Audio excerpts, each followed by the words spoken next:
दोनों टीम के खिलाड़ी अपने अपने जगह पर अपने अपने पोजीशन पर खड़े हैं। बॉल सेंटर में रखा हुआ है। सब अपने अपने जगह पर खिलाड़ी खड़े हैं। खेला स्टार्ट हो चुका है।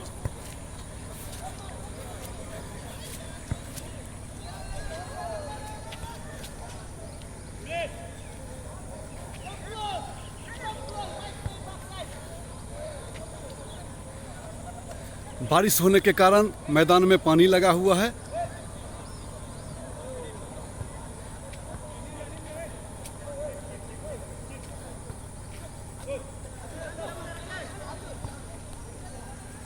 बहुत सुंदर।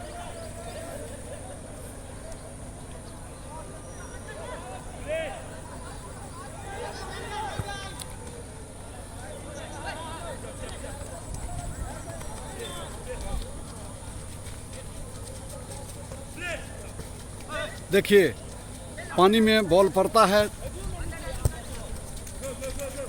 बॉल उछल नहीं पाता है।